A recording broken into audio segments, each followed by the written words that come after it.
American activist Helen Keller is known worldwide as an extraordinary woman who achieved much in spite of her profound disability of being both deaf and blind. Most of us would probably assume this dual sensory disability is relatively rare, but there are more than 300,000 Australians who are deaf-blind, and an Access Economics report predicts that with an ageing population, that figure will top 1 million by 2050. Support groups say there's a drastic lack of specialised services that leaves many isolated and depressed. But with more support, they can lead fulfilling lives. Natasha Johnson reports. Right on the wild side. City shows are a carnival of colour and noise. But imagine if you couldn't hear and couldn't see. This is the dark and silent world of the deaf-blind. People like Heather Lawson, whose only way of experiencing the world is through smell, taste and touch. She also can't speak, and her only way of communicating is through a complex tactile version of sign language, where she feels rather than sees the signs. Heather's just asking about the ride freestyle, what their faces look like. Some are screaming, some are smiling, some people, they look sick, like they're about to vomit. A simple outing like this is only possible with the help of a specially trained support worker.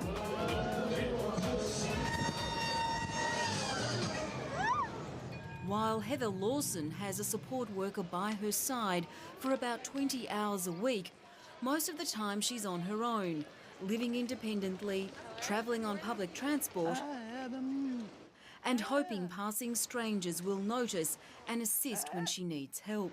Oh, dear. Yeah. When I can't communicate with hearing people, I feel very, very lonely. I walk with my cane, but I'm not aware of people around me. But it's a very, very sad feeling to be alone.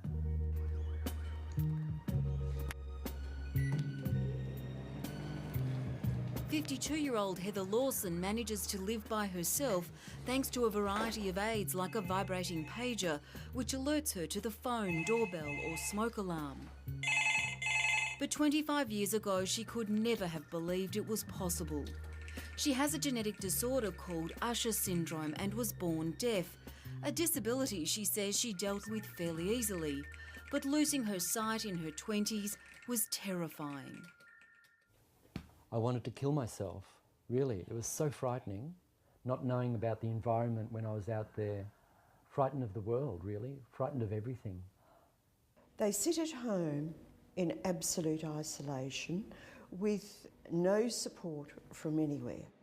Celestine Hare heads the charity Able Australia, which provides specialised services to the deaf-blind.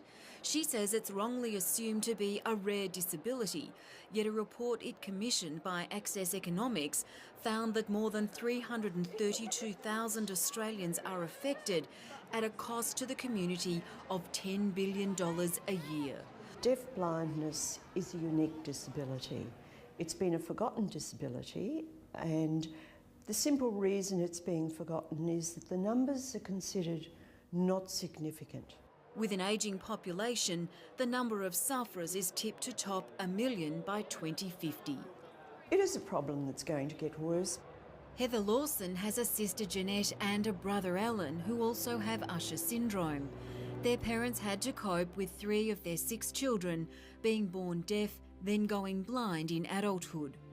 It was devastating to the whole family, you know.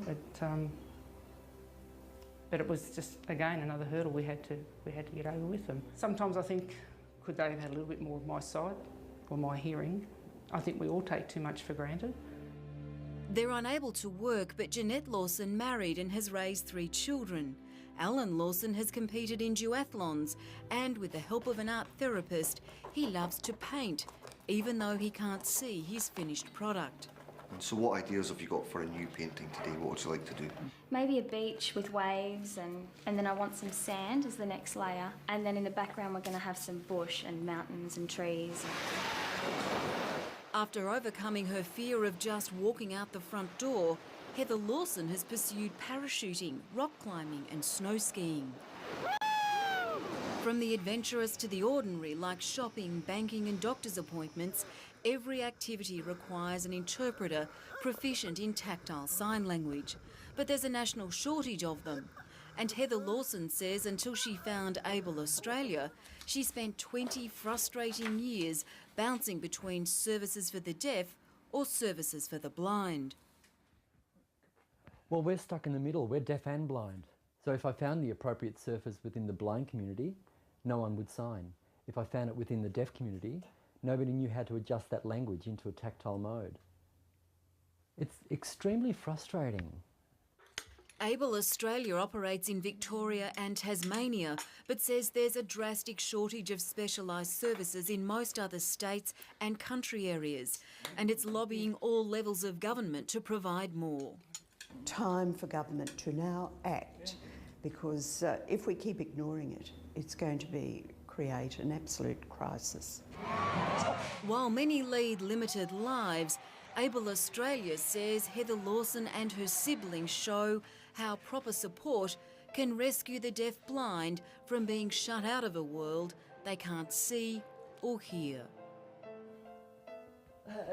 I'm happy, look at me. You know, I go through sad periods, but, you know, I just kind of get that out of my head, ignore that, and get involved more. Being involved in the world makes me happy. That report from Natasha Johnson.